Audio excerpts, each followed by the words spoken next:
Assalamualaikum warahmatullahi wabarakatuh. Apa kabar anak-anak semuanya? Semoga sehat selalu ya, dan tetap semangat belajar Tsaqofah Sirah di kelas 6.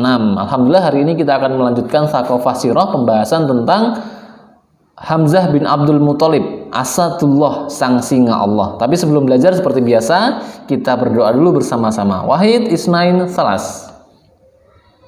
أعوذ بالله من الشيطان الرجيم بسم الله الرحمن الرحيم اللهم انفعنا بما علمتنا وعلمنا ما ينفعنا وزدنا علما نافعا ربي زدنا علما وارزقنا فهما برحمتك يا أرحم الراحمين.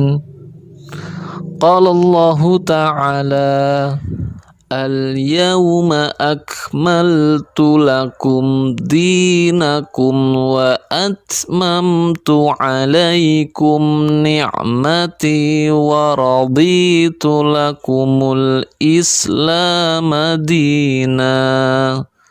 Artinya, pada hari ini telah aku sempurnakan untukmu agamamu dan telah aku cukupkan nikmatku untukmu dan telah aku ridhai Islam sebagai agama bagimu. Quran Surat Al-Ma'idah ayat 3.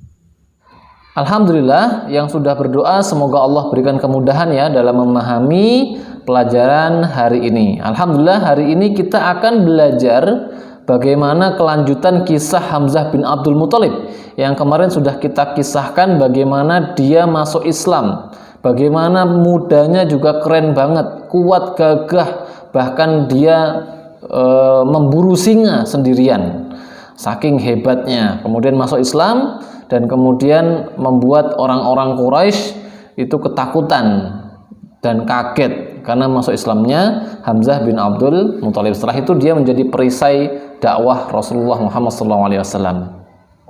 Nah, dalam pembahasan kali ini kita akan membahas kelanjutan kisah Hamzah bin Abdul Muthalib yang sekarang kita bahas tentang julukannya, yaitu Asadullah, yaitu singanya Allah Subhanahu wa taala.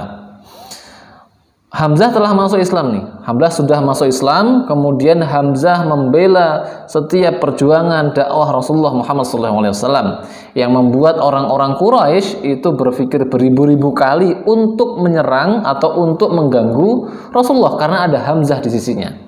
Tapi walaupun begitu, Hamzah tidak bisa membela kaum muslimin yang lemah. Ketika yang diganggu atau yang disiksa adalah kaum muslimin yang lemah, Hamzah hanya bisa melindungi Rasulullah seorang.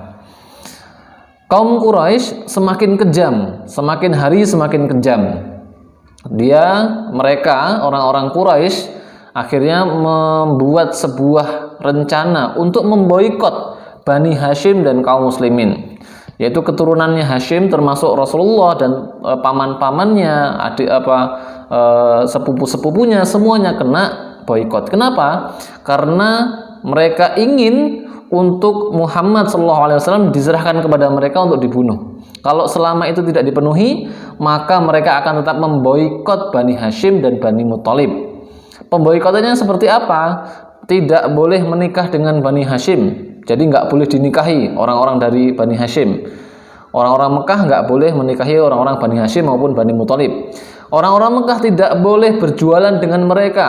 Orang-orang Mekah juga tidak boleh untuk berdamai dengan mereka sebelum Muhammad Rasulullah itu diserahkan kepada mereka untuk dibunuh. Dan tidak boleh juga mengasihani mereka. Biarkan Bani Hashim itu kelaparan, biarkan Bani Hashim itu mati di lembahnya.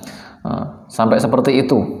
Jadi selama pemboikotan itu berlangsung, sangat kasihan banget para sahabat itu, sampai mereka makan dedaunan, makan rumput, ranting-ranting dimakan supaya mereka tetap hidup. Ini para sahabat luar biasa. Mereka ini orang-orang yang dijamin surga, tapi ujian keimanannya juga luar biasa. Hamzah bin Abdul Muthalib sebenarnya bisa untuk melawan kaum Quraisy. Andaikan dia angkat pedang, dia serang itu orang-orang Quraisy bakalan kewalahan melawan Hamzah sendirian. Tapi Hamzah dinasihati oleh Rasulullah untuk tetap sabar. Hamzah sabar. Akhirnya Hamzah juga dia mengikuti petuah dari Rasulullah Muhammad SAW. 3 tahun lamanya kaum muslimin diboikot. Mereka kelaparan, kesakitan, kesulitan untuk makan. Bahkan sampai ada yang sakit-sakitan. Bahkan sampai ada yang berhijrah nanti ke Habasyah untuk menyelamatkan akidah mereka dan diri mereka. Tapi mereka tetap bersabar. Justru iman mereka semakin kuat dan mereka yakin janji Allah pasti datang. Peristiwa hijrah pun terjadi, hijrah ke Madinah ya. Jadi kaum muslim itu hijrah 3 kali, ke Habasyah 2 kali, yang terakhir yaitu hijrah ke Madinah. Dan peristiwa hijrah ke Madinah pun terjadi. Kaum muslimin berduyun-duyun mereka hijrah ke Madinah secara sembunyi-sembunyi di malam hari, saat sunyi, tidak ada orang sama sekali. Mereka hijrah supaya tidak diganggu oleh orang-orang Quraisy jahiliyah, Abu Jahal dan kawan-kawannya. Karena kalau ketahuan hijrah pasti akan disiksa oleh Abu Jahal dan kawan-kawannya. Kemudian Hamzah pun juga ikut hijrah ke Madinah, tapi beda. Hamzah dengan Umar beda. Kalau Hamzah dia terang-terangan naik di atas kuda, pedang dia taruh di pinggulnya, dia pandangi itu semua tokoh-tokoh Quraisy dengan pandangan yang tajam, seolah-olah mengatakan dalam hatinya, sini yang mau halangi saya, maju kalau ingin berhadapan dengan saya, seolah-olah dia ingin mengatakan seperti itu. Dan para petinggi-petinggi Quraisy itu diam saja, nggak ada yang berani gangguin Hamzah untuk hijrah ke Madinah. Begitu juga nanti Umar, malah Umar mengumumkan siapa yang anaknya ingin jadi yatim, siapa yang istrinya mau jadi janda, temui saya di atas bukit atau di tempat yang ditentukan oleh Umar, mari bertarung bersama saya untuk kalau memang menghalangi saya untuk hijrah ke Madinah. Hanya Umar dan Hamzah yang berani untuk hijrah secara terang-terangan. Selebihnya kaum muslimin semuanya sembunyi-sembunyi agar mereka tidak diganggu oleh orang-orang Quraisy jahiliyah. Sampai di Madinah, Hamzah bersama Rasulullah dan kaum muslimin membangun Madinah dengan Islam. Mereka di Madinah membangun masjid, sholat bersama, berdakwah bersama, mengislamkan orang-orang Madinah bersama, tanpa ada rasa takut sedikit pun, tanpa ada gangguan. Hingga tibalah peristiwa Perang Badar, di mana orang-orang Quraisy berjumlah 1000 orang ingin menyerang Madinah yang nanti akan berhadapan dengan 313 pasukan kaum muslimin di lembah Badar. Sebelum perang dimulai, ini kejadian yang keren banget. Sebelum kejadian perang dimulai ada yang namanya perang tanding, 3 lawan 3 antara kaum muslimin dengan orang-orang Quraisy. 3 orang dari kaum muslimin adalah Hamzah bin Abdul Muthalib, Ali bin Abi Thalib, dan Ubaidah bin Al-Harith. Sementara 3 orang dari orang-orang Quraisy adalah Utbah bin Rabi'ah, orang yang selalu menghina Nabi, bahkan pernah menaruh tai unta di saat Nabi sedang sujud. Utbah bin Rabi'ah, orang yang paling benci kepada Rasulullah dengan dakwahnya. Kemudian anaknya Utbah yaitu Al-Walid bin Utbah juga ikut maju. Yang ketiga ya sepupunya Utbah yaitu Syaibah bin Rabi'ah. 3 lawan 3. Hamzah melawan Utbah bin Rabi'ah. Kemudian Ali melawan Syaibah bin Rabi'ah, dan kemudian Ubaidah bin Al-Haris melawan Al-Walid bin Utbah. Hamzah dan Ali menang. Utbah terbunuh, Syaibah terbunuh. Kemudian Ubaidah melawan Al-Walid ini sama kuatnya. Bahkan Ubaidah dari kaum muslimin itu terpojok sampai terluka. Sampai kemudian Ali dan juga Hamzah menolong Ubaidah dan mampu mengalahkan Al-Walid. Setelah kekalahan 3 orang dari orang-orang Quraisy, terjadilah perang besar pertama kaum muslimin, yaitu perang Badar Kubro. Saat itu kaum muslimin berperang tanpa takut, hanya takut kepada Allah Subhanahu wa taala, termasuk Hamzah bin Abdul Muthalib. Dia berperang dengan gagah berani, kepahlawanannya luar biasa. Terjang sana, terjang sini, nggak ada takut sama sekali. 1, 2, 3, 4 orang mati di tangan Hamzah. Hamzah menjadi pahlawan saat itu. Allah memberikan pertolongan kepada kaum muslimin untuk memenangkan perang Badar. Padahal 313 lawan 1000 orang. Orang-orang Badar, orang-orang Quraisy lari pulang ke Mekah dengan kekalahan. Mereka tertunduk lesu. Sampai kemudian kisah ini menjadi kisah yang luar biasa. Bagaimana kaum muslimin menang di perang Badar. Setahun kemudian terjadi perang lagi antara kaum muslimin dengan orang-orang kafir Quraisy, yaitu perang Uhud. 3.000 pasukan Uhud dari kafir Quraisy melawan 1.000 pasukan kaum muslimin. Hamzah pun tak pernah takut untuk menghadapi musuh-musuh Allah. Dia berdiri paling depan menjaga agama Allah Subhanahu wa taala.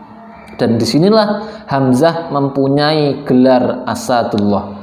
Sa'ad bin Abi Waqqas menceritakan bahwasanya dahulu Hamzah bin Abdul Muthalib radhiyallahu anhu ikut serta dalam perang Uhud, dan di depan Rasulullah sallallahu alaihi wasallam ia mengatakan, "Aku adalah singa Allah Azza wa Jalla." Oh, Masya Allah. Kemudian Rasulullah dalam hadis yang lain juga mengatakan bahwasannya, demi zat yang jiwaku berada di tangannya, sesungguhnya Hamzah bin Abdul Muthalib telah ditulis di langit ke-7 bahwa dia adalah singa Allah Azza wa Jalla dan Rasulnya.